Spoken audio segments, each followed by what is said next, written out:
When you ask someone who they are, they usually respond with their name. And I usually do the same thing, but I'm not going to do that today. I'm not going to tell you my name. I'm going to tell you who I am. I'm going to be telling you about the most impactful influences in my life that have helped me become me. I'm going to be telling you about a person, place, and event that has influenced me. First, I'm going to be talking about my mom. And not just because she's my mom, but because she helped me become the person that I am today. My mom is the most kind and caring person. She always takes care of the family. When I got my wisdom teeth out, I think last year, she never left my side unless it was to go get me food or bring me a houseplant to brighten up my day. She always makes sure that our family eats first. Even after she's cooked dinner, she will wait for all of us to make our plates, and then she will make her own plate. My mom also loves to take care of any animal that she sees. She makes sure that our hummingbird feeders, our bird feeders, and our fox feeders are all full at the end of the night, so then all the animals can come to our yard. She likes our yard to be a safe haven for all the animals, and I am not complaining. My mom always likes to bring her animals home as well.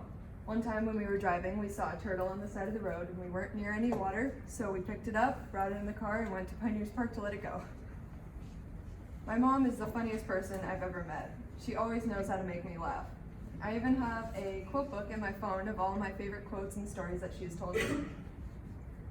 Also, my mom likes to dance to hype up my family, and she will continue to horribly dance until someone joins her, or until she gets tired, whichever one comes first. It depends on the day. My mom is also the best at making up nicknames, and every nickname has an amazing backstory to it. So for my brother, his nickname is Big Mess.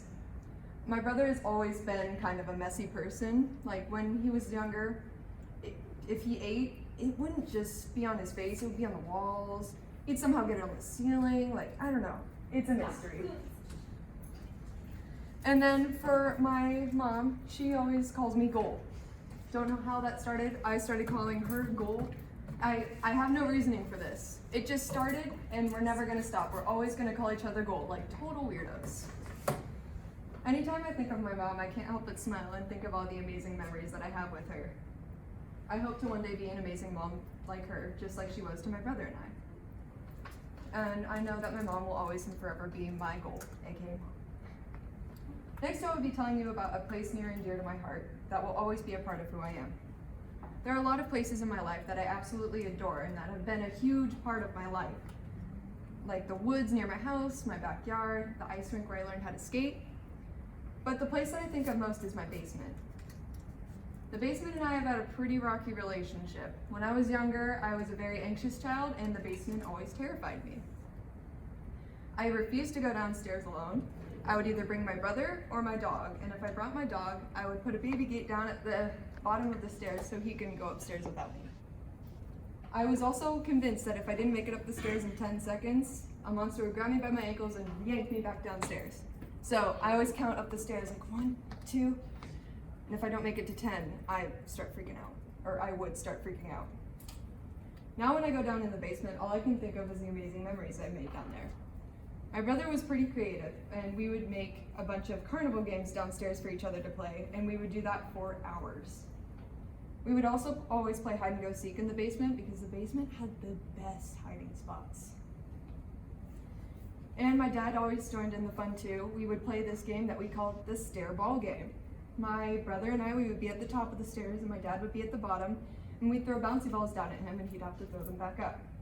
It was such a simple and kind of stupid game, but it was so much fun for both my brother and I. The basement holds a lot of great memories for me, and every time I go down, I get a sense of nostalgia. It's like my whole childhood in just one room. And sometimes when I go up the stairs, I still count to 10 just to see if the monster will get me or not. It hasn't yet, so. Now I'll be telling you about an experience that greatly impacted my life. I know it sounds kind of silly, but when I was younger, I used to be absolutely terrified of roller coasters.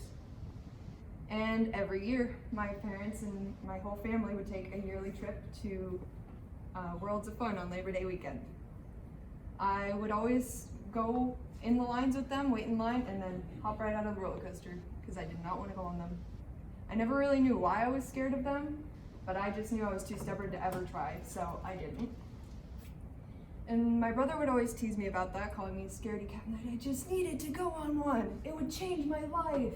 I was like, no, it won't. You're stupid. You don't know anything. And my brother did.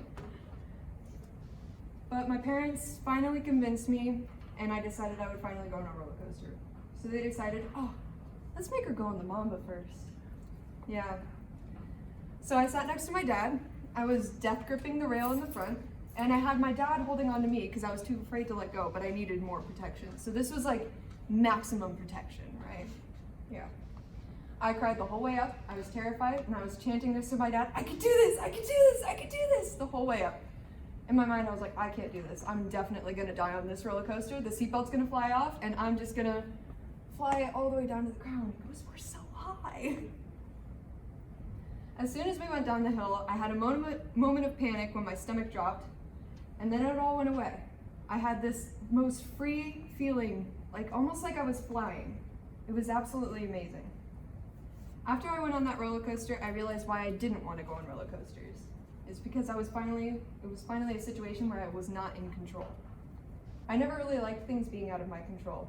So how did something so simple as going on a roller coaster affect my life?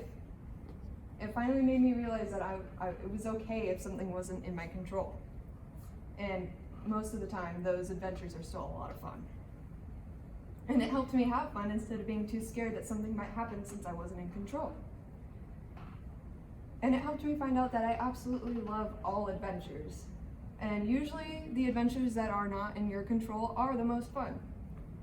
My family absolutely loves to go on adventures, whether that be to amusement parks or going out into the wilderness and just exploring and seeing what we can find. In conclusion, I have explained some major influences in my life and the impact that they've had on my life. You now know a person, place, and event that has helped mold me into the person that I am today. Who knows, maybe in the future, some other person, place, or event will have an even bigger impact on my life. Even if that does happen, I'll never forget my mom and all that she's done for me, and not just because she's my mom. Or how rich my basement is with memories of my childhood. And I certainly won't forget going on a roller coaster for the first time and finally letting myself be out of control. Thank you.